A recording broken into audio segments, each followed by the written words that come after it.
Como perder o medo de qualquer coisa.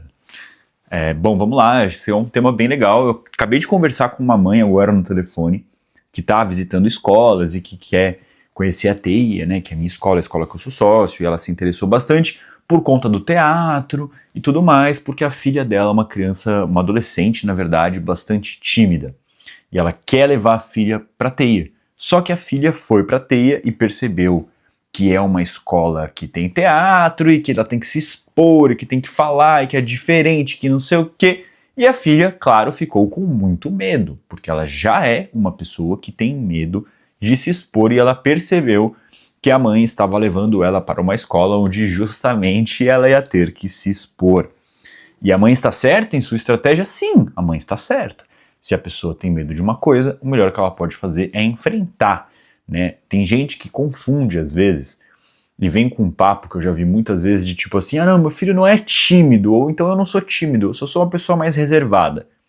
E existem casos? Sim, mas as pessoas muitas vezes, a grande maioria das vezes a pessoa que fala isso está falando sim de timidez. Por que qual é a diferença então, vamos pontuar, entre a pessoa ser reservada e a pessoa ser tímida? A pessoa que é reservada, ela quer que se foda as outras pessoas. Ela não tá se importando se o outro vai achar, se não vai. Ela é na dela mesmo, sabe? Ela é mais, às vezes mais antipática mesmo, sei lá. Ela não tá afim. E tá tudo certo. A pessoa tímida, ela gostaria, ela sofre por isso. Porque na verdade ela quer se conectar mais, mas ela não tem mesmo a capacidade porque ela tem medo. Então timidez, sim, é um desdobramento do medo, que é diferente, sim, da pessoa ser reservada, mas geralmente as pessoas são tímidas e não são reservadas, porque é mais comum você ter medo e querer se relacionar, porque nós somos animais que gostamos de nos relacionar com os outros seres humanos, animais, do que situações onde a pessoa realmente não tá nem aí pros outros e por isso ela é mais na dela, enfim. Então, geralmente, principalmente quando a gente fala de adolescentes, né?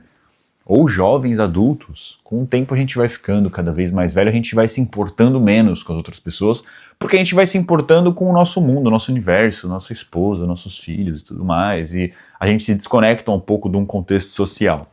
Mas aí já é assunto para um outro vídeo. Vamos falar então sobre o tema desse vídeo, que é qual é a melhor forma de eu vencer o medo à timidez. Então vamos chamar a timidez do medo de se expor. São sinônimos. Timidez igual medo de se expor, beleza? Beleza. Que é a mesma forma, eu sigo uma linha, eu vou pela linha da terapia cognitivo-comportamental, que é a linha da psicologia que eu me baseio para tomar decisões em relação à parte técnica mesmo, quando eu estou lidando com escola, e acaba sendo uma maneira como eu vejo a vida também. Ela fala sobre tudo, ela vai em todas as camadas de todas as coisas? Não. Mas é a linha que eu mais me identifico, que eu gosto e que eu acho que tem mais evidência científica, então é onde eu posso realmente falar sobre com algum certo grau de evidência, né? E não simplesmente eu acho isso, eu penso aquilo, não. De acordo com essa linha, então eu tenho evidências de que uma boa maneira de superar o medo é através da terapia de exposição, que parte do seguinte princípio. E aí quando você entende esse conceito, que é o conceito da dessensibilização, você consegue pensar nele, utilizar ele para analisar outras coisas também sobre a vida, sobre a sociedade, as pessoas e como as pessoas interagem. Mas vamos lá. Então, o que é a terapia de exposição? É a ideia que a mãe queria, trazer então a filha para se expor, para ela perder a timidez.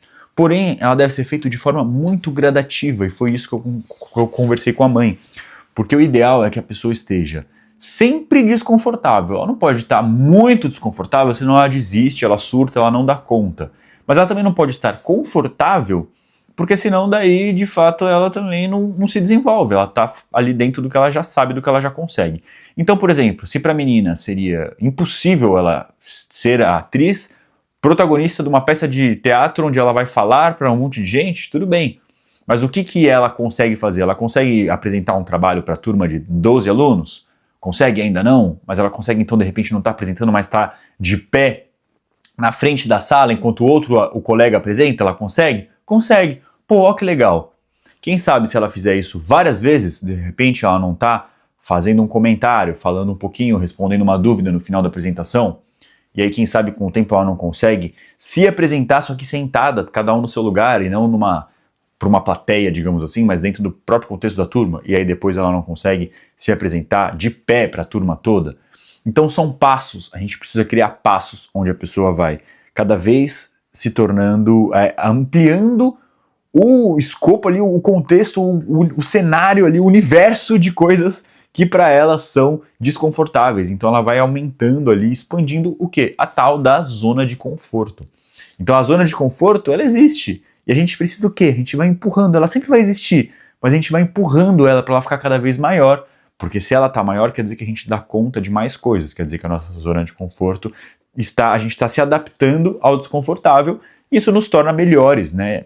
Enfim, eu acho que é um dos objetivos da vida, a gente buscar de alguma forma progredir. Então, se você é uma pessoa que quer progredir, provavelmente você é porque você está assistindo o canal, um bom caminho para você fazer isso é enfrentando os seus medos.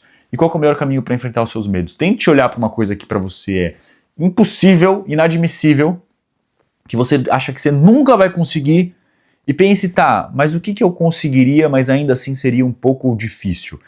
E aí faça isso algumas vezes, até você achar aquilo de boa e parar de ser difícil. Aí você vai para dificultar um pouco mais. Que nem para mim, vou dar um exemplo para você. Eu com os vídeos, eu ainda gravo muito em casa. Para mim, eu gravei uma vez só, eu gravei 2 vezes só, tipo na rua, assim, com pessoas passando e tudo mais.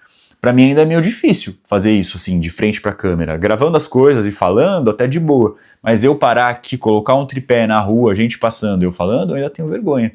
Mas o que eu tô fazendo? Antes eu tinha vergonha de gravar sozinho. Pra mim mesmo, em casa. Pra mim não, né? Pra você. Eu tinha vergonha de falar com a câmera. Agora eu não tenho mais, tá de boa. Mas eu não tinha antes porque eu cortava. Agora eu não corto mais o vídeo. Eu deixo ele rolando e seja o que Deus quiser, se eu falar merda, depois eu tenho que voltar, eu dou um jeito. Em últimas hipóteses eu corto o vídeo. Então você tem que ir ampliando o que é essa zona de conforto. Enfrentando os seus medos. Conforme você enfrenta os seus medos, na verdade, onde que estão os seus medos? Eles estão nos pontos onde você tem dificuldade. Você não tem medo de fazer uma coisa que você faz muito bem e que você já fez muitas vezes. Você tem medo de fazer aquilo porque para você é novo. Vou contar um último exemplo de coisa que eu tinha medo e que eu fui me expondo e que eu ainda não tenho 100%, mas que para mim, pô, já melhorou muito, que é em relação à injeção. Eu sou uma pessoa que tinha muito medo de injeção, caía minha pressão, ficava nervoso, ficava irritado. Eu consigo hoje tirar sangue e tal, de boa, só que eu tiro na mão, eu não tiro aqui, porque aqui, enfim, traumas e coisas assim. Um trauma real que eu tive quando eu era pequeno, né, que eu fui pra UTI e tal, tudo mais, então sempre tive trauma de injeção e fui gradativamente me expondo a injeções em locais que são mais de boa, em situações onde eu estava confortável, e fui ao longo da vida perdendo um pouco desse medo. Perdi completamente? Não. Talvez a menina que hoje é tímida e que a mãe quer que não seja mais tímida ou que vença isso, sempre vai ser um pouco tímida. Mas ela vai cada vez mais conseguir lidar com as situações para ela de exposição, de desafios, porque ela precisa desenvolver essa capacidade. Então eu fico torcendo para que essa mãe acabe fechando com a gente e que essa menina de fato estude na T. Espero que você tenha gostado e eu te vejo no próximo vídeo.